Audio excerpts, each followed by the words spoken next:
you've just come in from the airport and you were out of town. So thank you Yeah, very yeah. much. Thank you. It's an honor. So now you have to, of course, Chijioke, tell us about yourself and, of course, heart, soul, spirituality, what they mean to you, and of course, connecting it to mediation. I am out. I am putting myself on mute. Your show. Get me in whenever you want to. Please. All right. Well, my name is Chijioke Ibeku. I'm a lawyer, a certified mediator, a counselor, and an author. I've been in the law practice for almost 20 years. Therein and therefrom, I've also had a very good stint in the practice of mediation. I'm the principal partner of two firms that are centered on mediation, 3Cs Met Mediators, and the other one is 3Cs Met International Institute for Mediation, Negotiation, Counseling, and Conciliation. These firms were established all in the interest of promoting the practice of mediation, because I indeed feel that the practice of mediation, for me, in years to come, will no longer be an alternative to dispute resolution, but will be the main thrust in the practice of mediation. That is what I hold strongly. I believe that strongly, because the way the things are turning out in the world we live now, sooner than later, because of the rate of uncertainties, mediation, like I said earlier, will no longer be an alternative, will indeed be the main thrust of dispute resolution. Now, back to spirituality. I, for one, have always believed strongly that mediation really has a connection to spirituality, because I feel strongly that one, mediation is not, for me, I beg your pardon, I might be wrong. And I indeed apologize if I'm striking the wrong chord. But I believe strongly that mediation is one that has to be with somebody who is spiritually centered. You need to be spiritually at the zenith to be a good mediator. It has a lot to do with spirituality for me. Because if you do not have the good of man in your heart, the good of promoting peace around you, you cannot invariably be a good mediator. I, for one, have also said that empathy, that is a very core thrust of mediation, really has a connection to mediation. It really has a connection to spirituality. Empathy, being in the place of another. If one is not spiritually centered, spiritually connected, you will not feel the urge, the zeal to be in the place of another, take the place of another, to appreciate what he's going through. It's not a physical thing. Not many people have that ability. Not many people have that ability to take the place of another and say, okay, I've been here before, I've seen this happen, I can apply this to this particular place. It takes a lot. You could say, well, you could make an argument and say it comes with experience. But if it comes with experience, there are people, even if they have the experience, they can't apply it because it's just not in them. You can't give what you do not have. Absolutely. You can't apply, you can't give what you do not have. So spirituality for me is the main thrust of mediation. Is a very, whether be it Hindu, be it Christianity, be it Muslim, you just have to have that reverence for the authorities divine above. If you do not have that reverence to a great extent for the divine above, you will not feel the urge to make or want to make the next person near you feel that urge to be, to be comfortable, to have the win-win situation. Many people say, many years ago, or some months, okay, let me just, many years ago, and some people, I was having a discussion somewhere amongst, in a forum, and some people had the urge to say, or had the impression that mediation was just for people who are running away from the legal practice, who did not have that punch to deliver as regards litigation. And I just laughed and I retorted and asked, I said, which one is more lethal? Which is more lethal? The man that knows he is coerced to be somewhere In other words, if he fails, he knows that there's a coercion. He's under authority to do something. He's bound by that authority then, and still arrives at a decision. Or the man that knows that he can voluntarily say, I'm no longer interested in this process, but yet, somehow, by the tact of the mediator, he gets to a decision. A man that there's no coercion, but yet he reaches the decision. For me, that is more lethal. That is more of a punch. Because if you're not forced to arrive at the decision, and you arrive at that decision in the interest of all, it means that there's something dynamic about the practice of mediation. Because if you're not coerced into doing something, and yet you still reach at a decision, it means that there's something behind the scenes.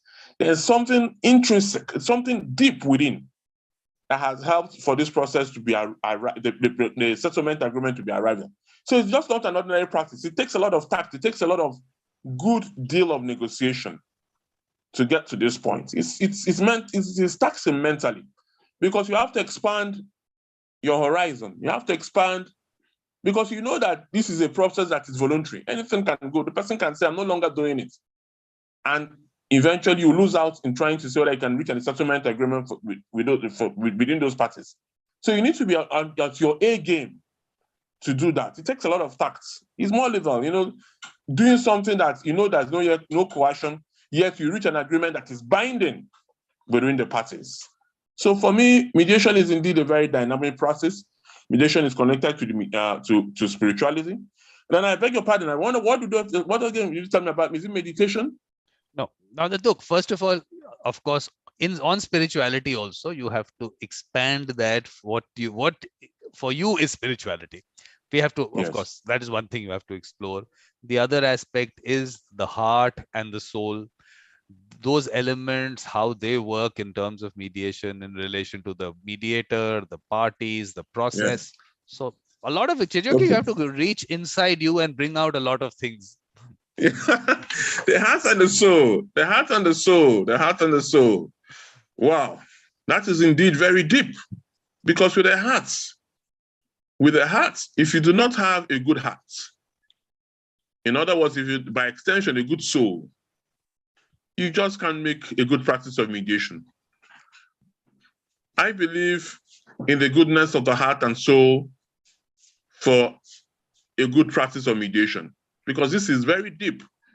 The heart, if you have a poisonous heart, if you do not have a heart for peace, you don't have a heart for seeing people, stay at peace, seeing people resolve their differences without, pushing themselves to an extreme, then you just cannot make a good mediator. I believe very strongly that the heart and soul is deeply connected to the practice of mediation. Very deeply connected to the practice of mediation, because it's from inside, from within, from like the philosophers will say, the being in us, the you in you, the you in you, the you in you. That is the heart and soul of that person. Is from whatever emanates, is what will emanate, is what you can give out. If you do not have it deep within, you can't give it out. You can't appreciate. As a mediator, you can't appreciate empathy. You can't appreciate, going the extra mile to reach a settlement agreement. You can't even appreciate on a second thought. They're not charging as much as you charge as a lawyer if you do not have that heart and soul, because it comes with, that your interest basically is no longer on the fees. A few days ago, I sent something I sent a chat on LinkedIn, and the thing really, I know it struck a lot of positive chords because I could see the number of views, the people that read it. And I was saying something that, for me, mediation has crossed the border of fees and obligation. Mediation, for me, has crossed the border of fees and obligation. It now, for me, is a practice of the heart, the soul, trying to make sure that the parties involved actually reach a settlement agreement, trying to make sure that the parties involved actually come to a conclusion that indeed they were in a process that was indeed worth their while.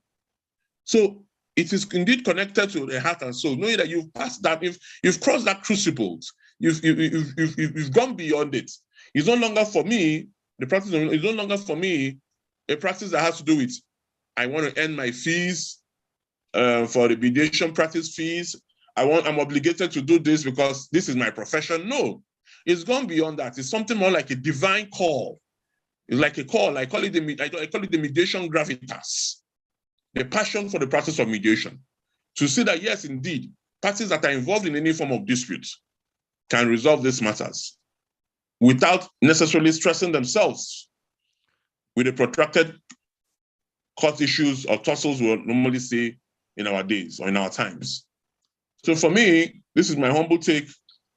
No, Chijioke, it's not so simple. You are going to elaborate on it, because I'm through this symposium, the whole idea is to highlight this aspect, because for me, the way I see it, mediators are not valued the way they should be valued. They bring so much.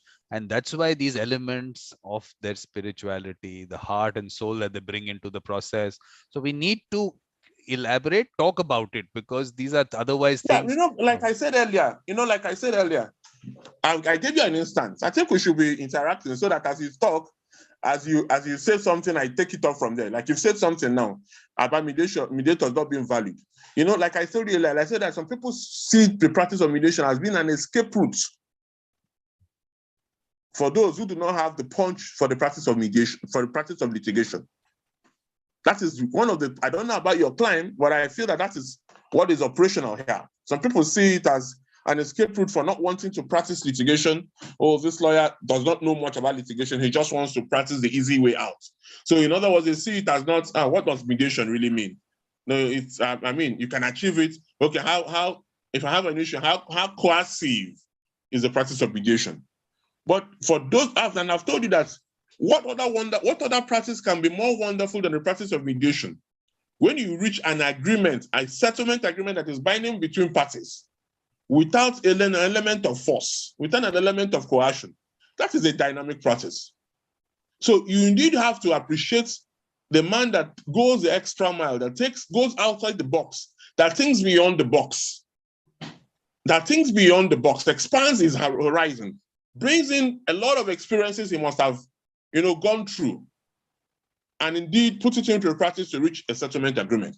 A few days ago, I had the privilege of speaking with the young Asian Law Students Association. They invited me to be their speaker. And one of them asked me a question, which I found very, very interesting. She asked me and said, in law, you have precedents. In mediation, what do you have? For instance, what do you have? In law, you have precedents. You have cases you can refer to apply for your matters in court to be made easier for you. And I laughed and I told her, yes, mediation might not have precedents, but mediation comes with experience. And and materials, because I was trying to tell her that, for instance, I've written a book on mediation. And I said, if you read my book on mediation, to a great extent, you have you have a grasp of some facets of mediation that can enable you to, okay, I've read this book, I can apply to any issue that comes before me. Is a material. Then I also said, okay, if you listen to, for instance, if she listens to some of the things you do, I do, or other mediators do in our various sessions, she can apply them. I know I've talked about community mediation. I know I've talked about environmental, oil and gas, all those things. She can apply them in her practice. And when I told them and said that, the girl was indeed very, she was amazed and excited at the same time. She knew, oh, okay, so what in litigation we have as precedents, you can have in mediation as materials and experience.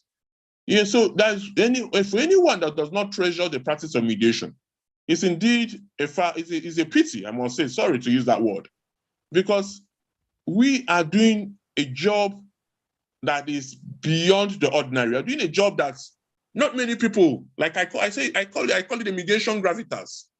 Not many people will have the mind to go all out to pursue a particular matter, see to the end, and just want to make sure that the parties involved are indeed happy. For instance, in commercial businesses, if they were to settle their matters, and I tell people, and most sincerely, once you step into the 4-room or the 4 walls of a court and you're coming out, you can no longer be as friendly with that person, with the other party, when you're coming out from that court. You can't. Once you step in there, that relationship has deteriorated and cannot hold water after that matter in court. But mediation, for instance, because of the beauty of mediation will find a way to make a leeway for you and that party, that other disputant, to have your matters resolved and still preserve your relationship for you to do a lot of businesses later in the future. Like, for instance, without the practice of mediation, in what we just had now, this, thank God, is fizzling away, COVID-19, a lot of obligations, for instance, the landlord and tenants, a lot of people could not meet up, not because they could not, or they were not willing to, but because the circumstances were not there for them. We're not friendly for them. A man that was supposed to pay his rent maybe in the month of June, and everybody was sitting at home, no, but how would he pay the rent if he wasn't working? But mediation, and I dare say, was a way out. Mediation was a way to say, okay, you've had this man as your tenant for the past how many years?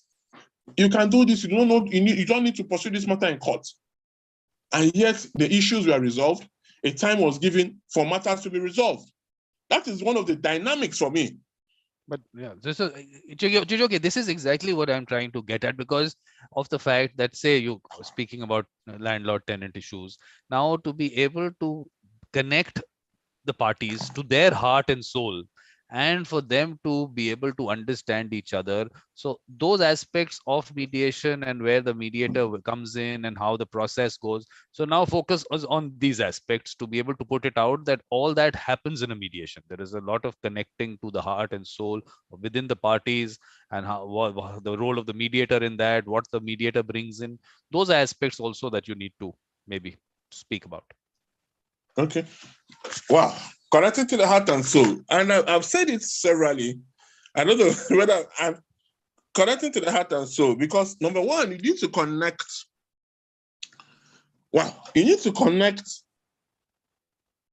You can't take away the practice of mediation from the heart and soul. You can't give what you do not have. I've termed it severally in any forum that I've had the opportunity to talk. It's called the mediation gravitas. It's a passion. Mediation has you have to have a passion. Where does the passion emanate from? It's from the heart, from the soul.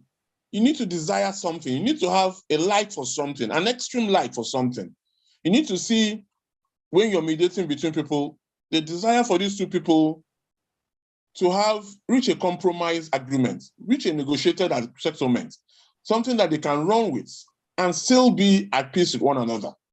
If you're not connected, if it's not deep within, if it does not, the process of mediation, it just has to do with the heart and soul. It's related to spirituality, like you said. If you don't have it within, if you do not have the desire, if you do not have the goodness of the heart to see that people are not, pushed to the extreme because of issues they have or disputes they have to resolve, you can't make a good mediator.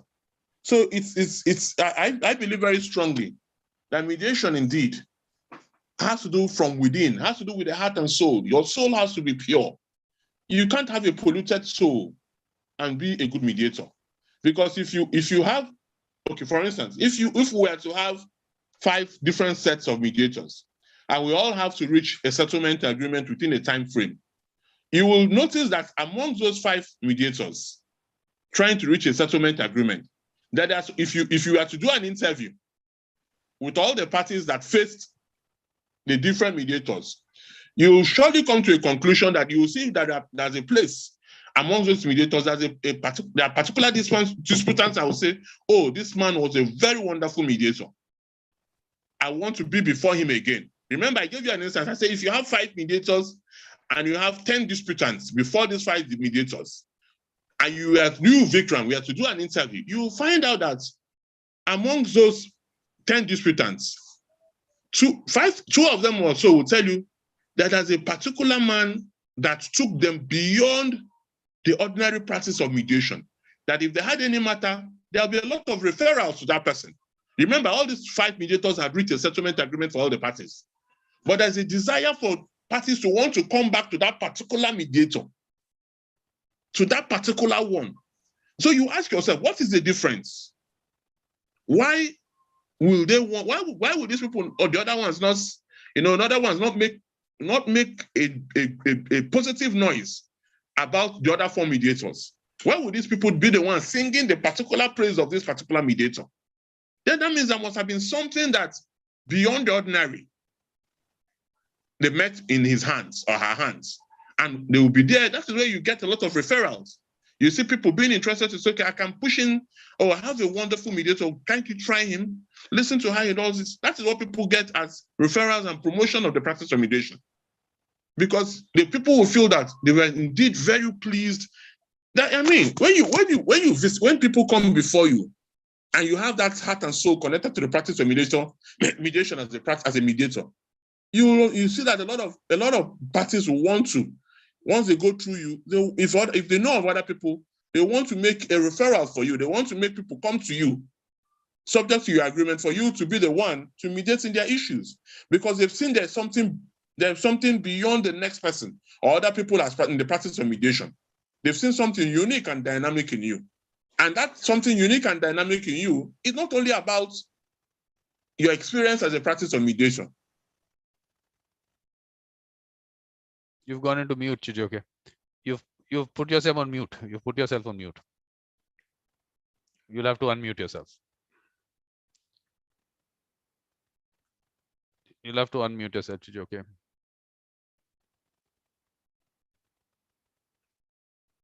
You're on mute. You'll have to unmute.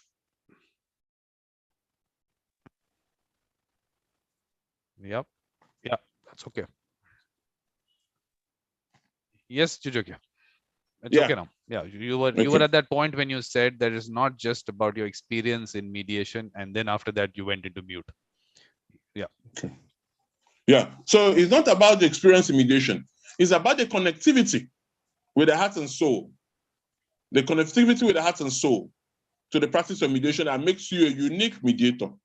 Like I gave you an instance, I say if you have 5 mediators and if people keep coming to you, a lot of referrals come. Oh, we hear people say, oh, this one is so gentle, this one is so warm, he listens deeply, he knows, even before we say something, he has reached an agreement, he has, he's gotten to that point that he knows what we are going through, he understands what we are going through. Oh, I've interacted with a lot of other people. I know a lot of my other friends who have met other mediators. None has said something as positive as I have in mind about this particular mediator. Oh, this man is so deep. He listens very well. He connects easily. Then you know that, yes, because for you to connect easily, and I don't know how, whether I'm not, but for you to connect easily as a mediator, you need, it's from within. Where is within? Within is your heart, your soul, your being, the you in you, for that any connection to arise. So that is it for me, Vikram. Oh, that's exactly. No, I'm telling you why this has to be discussed is because people, like I keep saying, have to understand and value mediators for these reasons. And that is why these discussions have to happen, because otherwise they don't happen. And then the whole process, people understand as that, of course, with the whole process being connected to courts, they think it is another legal process, and they'll stay away from it. We have to be able to tell them that, look, this is a different thing. These people are different. The whole process is different. And then obviously connecting them through their heart and soul, these aspects of course become important. So that's why I'm bringing this out. The symposium is to bring this aspect out. So it's so important that we discuss that. So now also, okay, of course you have not expanded on spirituality. You have to expand more on what your understanding of spirituality is. Oh, okay. For me, spirituality, you now need to ask yourself, what is spirituality? For me, spirituality is connection with the divine. Connection with the divine force. In my curriculum vitae, in my CV, I normally write for people that I say, I am nothing without God. I, Chijioke Ibeku, I'm nothing without God. because I know that he is the one that makes everything possible for me to be. He's the one that gives me the utterance. He's the one that's, he's the one that, broadens my scope. He's the one that makes, when I have some knotty issues in the practice of mediation, I don't know how, at times I wonder how you do it. Okay, for instance, I'll tell you something very, very, very wonderful. I'm sure you've seen. You've gone into mute again. You muted yourself again, Chijioke. No. No. You'll have to unmute. You'll have to unmute. I don't know. You pressed that mute button again. You'll have to press the no.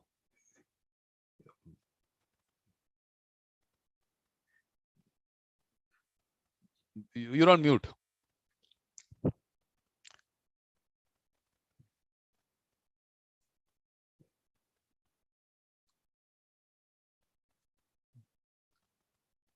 No, you'll have to unmute. Okay. Yes, yes. What happened? Can you hear me? Yeah, now it's okay. Okay. Yeah. So as I was saying, some of I'm sure you're at least you have a little bit of knowledge of what we're doing on peer mediation.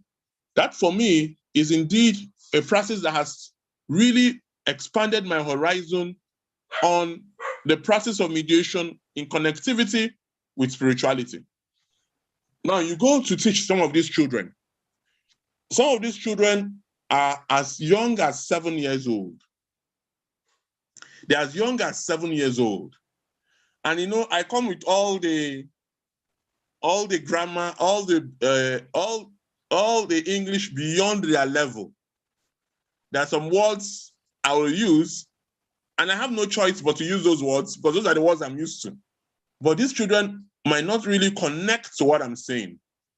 But when I begin to demonstrate, because I like to practicalize, when I'm teaching them, I like to practicalize mediation to them. When I begin to demonstrate the practice of mediation, I see in these children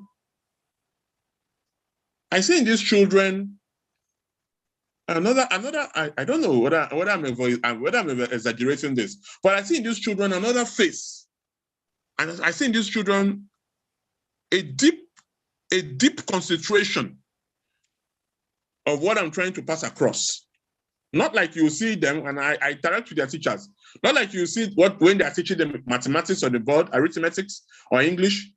There is something, when I begin to tell them and say, this next person to you, you can avoid bullying this next person to you. You can, if you're struggling over a pen with this next person, you can avoid and say, okay, if it's this blue pen you want, why don't you let this go of this blue pen? Let me take this black one. You have a black one. You can't hold two things. Try and let go of one. You can imagine how difficult it will be for children, knowing that children have a possessive nature, wanting to own all, unless you begin to tell them you can't do that. So when I begin to, I'm not their parents. They have their upbringings from wherever they come from. I'm just somebody they met by virtue of coming to school that particular day. So when you begin to tell them, you see the children say, is that, you see the children taking a deep look to say, I didn't understand it that way. You might just think it's an ordinary thing, but for a child who has, for the past 6 years, been used to a particular thing, just one day coming to a realization, you're not his parent, remember, you're not his uncle, you're just it's somebody he met in school, coming to under a period of 1 hour, coming to a realization that something has been doing for the past 6 years is actually not the right way. What else can you say about that, Vikram? That is connectivity to the soul and heart. Absolutely. That is indeed a connectivity to the soul and heart. I have gotten to that child's inner being. For him, just on that 1 hour that I have in exchange of thoughts with those children, to appreciate and say, I didn't know it was like this. And I said, okay, the next class we're going to start, by the grace of God, on the 9th of May, I'll expand further. And you see them rushing to say, okay, can I take, little children, uncle, can I take your number? And I laugh and I say, no, you're not the one to take my number. Your teachers will take my number. But in the second thought, I said, what the hell? I said, let me give them the number. I gave them the number. You know, for a child to reach out to you, who is, you know, having that boldness and as huge as I am, and tall as I am, coming to say, you know, no fear, because I had made myself open. I'm sure the child now sees in me, I can approach this person. If I had that mien if I was not connected heart and soul in respect to the practice, of course, that child will not be friendly enough. He will not be not friendly, will not be bold enough to want to interact with me. But because I had that mien that was released upon me by virtue of my connectivity to the spirituality, to the divine, to indeed tell these people that it is possible to practice mediation and get to a settlement agreement within parties. So I don't know, but you can't beat the importance of spirituality to the practice of mediation. I keep saying it, and I'm saying it over and over again, that spirituality is connection to the divine. If you're not connected to the divine, you know that there are some people who relish seeing people distressed, or who cannot offer any help when people are distressed, who will want a process to run all the way because they want to earn their fees. I don't know about your client, but I know that there are a lot of adjournments that are done in the practice of legal practice, that if not for the issue that some lawyers want to be a bit funny, those matters should not be adjourned incessantly. And that is not, you might say, it's not good, it's not good practice, because the person that has a matter wants that matter to be resolved speedily, for him to face other things, or for him to have, not to have passed through that tension. But mediation, with its nobility and friendly nature, makes a leeway, grants you speed. And the mediator, because he is connected to the divine, knowing that the divine has no room for burden for another person, has no room for stress, has no room to see another person that should have some relative peace, not have peace. You proceed to the zenith to make sure that those people have that, the parties have that peace and continue with their lives therefrom. I think this is important what you said about the children, because there are certain basics that you can connect to. And that's what I'm saying, that whole concept of connecting the heart, soul, connecting those aspects. And I think once you connect to that part, people, that realization that you're talking about is, according to me, just them connecting to that aspect of themselves. That's the realization. And then they move away from what that world has maybe shown them in the last 6 years. Like you said, they've grown up in a certain environment. They can understand these things. So that way, that's what I'm saying. In terms of connecting that part, everyone can't do it. And you did it, like you say, you come from your own spiritual background and all that. That's important. But the only thing with peer mediation, I'll tell you, Chijioke, the problem that I notice is that people feel that you can teach children something. And I keep saying that these children already know everything. That's what I say. No, I don't, for me, really, I have children and I have boys. And in our climb here, no, not necessarily our climb, but boys are normally I don't know, boys are normally more, well, I guess I might be wrong, but boys are normally more, they do not tune into discipline easily like the girls we do. But I have made it a practice not to beat my children right from as they're growing up. But I also tell them, because I speak a lot to them. I try to connect to their hearts. I try to reach out to them and say, these things you're doing, if you continue in this way, it will boomerang for you in future. You need to change your ways in this. Some people feel, okay, like you say, some people feel that they should beat them, that once you beat them, they will adapt faster. For us that read the Bible, there's a place that says, do not spare the rod, for us as Christians. And many people feel that, yes, it's indeed about beating and beating and beating. I also feel that sparing the rod, I might be wrong, but I also feel that sparing the rod means do not turn your eye to evil, to nasty things children do because you want to please them. You can reach out to them, you can shout at them, you can make them know that what they're doing is wrong. And for them, you can make them know that what they're doing is wrong. And for them to be disciplined and not go against your and not go against instructions. You can actually do that and not make, you can do that by not necessarily beating them. But I've told them that there are some points that as they grow up, I've told them that there are some points I can never tolerate. And that means that can push me to do something rather very terrible to them if they do that. What are those points? I've told them I cannot tolerate them lying to me. I will not tolerate lying from them. And I will not tolerate them taking things from another person. That is stealing. And that is where I might break my bounds of not beating them. Because that, if you steal from another person, I find it very it's a detestable act. I cannot tolerate that my own child, God forbid, will be involved in taking another person's things and making that person uncomfortable or lying. These are 2 points I've said. I can tolerate every other thing, but I will not tolerate to this extent. Tolerate does not mean that I will accept. I can hold my peace and say, I'm not beating you, speak to you. But when it crosses to these things, I can beat the person. Because you need to make sure, because if you don't have a peaceful today with these children, they make your future. When you grow very old and you can't do anything, they'll make it very miserable. And it has to be with the heart and soul too. Because all this is in reverence for the divine. It has to be, because imagine you not having a settled family as a mediator. If you do not have a settled family as a mediator, what are you going to now mediate with other people? What would you be offering other people as the so-called mediation practice you want to do? If you do not have a settled family, you do not have a way to, manage through the daily challenges of family life, what would you actually be offering other people who come to seek your professional expertise in the practice? So you have nothing to offer. That is but that is my sincere take on it.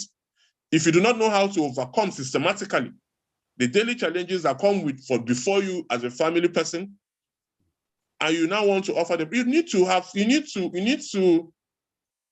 think the family practice also builds us up. Yes, it has its challenges. No place is perfect. But however you manage those challenges and still keep it somehow well knit, I presume, and I believe strongly, that is how you also keep it outside the box when disputants come before you to settle issues or disputes for them. But Chijioke, what you have to do for me is that, of course, you're doing peer mediation, that activity. When you go there, just ask these children, who are those children, your friends or whoever, whom you would go to, or who help other people resolve their disputes. I just want you to ask them this question. I will. You'll be very surprised. Interesting thing is they'll come out with names. Those individuals are there, and talk to those individuals in front of these people. These children actually are doing mediation, and they're trusted by these other children. So they have everything in them. And that is where we have to be able to bring these children out and put them out and value them. And the other children and the school needs to value these people because they are special. And that's when if you get into it, then you'll be able to understand their upbringing and their value system. All those things are very important. So that part of it, I think, yeah. You can imagine what you say. I like the word you use. They are special. So mediators for us are special people. Mediators are special people. Yeah. Let us have that as one of our takeaways. Mediators are very special people. You can imagine people being comfortable to come to tell you something, to relate to you a matter they know that they are not under obligation to. It takes a lot, and like you said, we are special people. And I tell you, Chijioke, I do something on the last day of the month, celebrate the birthdays of mediators in that month. So I call that. I thumbs up for that. Yeah, and I write there, celebrating mediators because we are special. I write it there. We are, Vikram. We are. Exactly. Really. We are. Exactly. Now, only thing, Victor, who's in Kenya, he's written a few comments. I just want to read them out. One, he says, I totally agree. Institutional memory is the equivalent of precedents in litigation. Thank you, Chijioke. So, okay. Then he says, we need to conscript more mediation salesmen to break out the good news of mediation beyond the four walls occupied by mediators. Of course. Then he says, and Vikram, you're quite doing that. Thank you, Victor. Victor was on that show that Mediator Experiences. He's a Weinstein Jams fellow. So it was very nice conversation with him. Please watch it on my channel. So that I will. not that you get Yeah, time to watch anything that I do. I am sure you don't get to watch anything. But no, I watch, not all, but I watch and I make sure to like, because once I like, it means invariably that my contacts are seeing what is happening. So that is my way of also promoting what you're doing. no, Chijioke, there is a button there which says share. In this I also world, we share. have to share. No, what? I also share. And like I told you, you know, we have an institute. You're amongst my resource team. I put your name as amongst my resource team and my board member, my advisory board. So once we start off training, I want them to tap into I want them to tap. What else can I do? That is my way of promoting the practice, mediation advocacy. I want them to say, okay, I have a friend, Vikram, who is all the way in India. He's going to talk to us about a particular facet of mediation. He's going to talk to us about the general practice of mediation. When we do this and we do it continually, what else? We are breaking the barriers, whatever barriers, imaginary or existent, we are breaking them and pushing mediation to the fore. And that is what I feel we're doing. And that's why I do in my little space, I reach out to mediators. I say, let's talk about this. And as we talk about it, people listen and, you know, the awareness increases. No, I think that's what we'll be doing. I think when you first called me, what was that about? Must be about 2 years back that you had to call some people on that community mediation. What was that discussion we were having? So you've been doing that for some time and you're trying to get people together. I think that's a damn good thing that you're doing. So thank you. Chijioke, anything on your concluding remarks, as I call them, anything that you want to summarize or just put across as a message to people in relation to heart, soul, spirituality, and mediation? Anything? Well, okay, good. I like to start first of all before I delve into that. Thank you, Vikram, for always having me. Like I posted on the chat, I say it's always an honor. It's a thing of joy. I always feel very comfortable.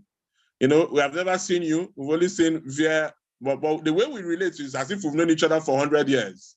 You know, so I'm always very, you know, I look forward to it, and I'm always very pleased when we talk, and especially about the practice of mediation.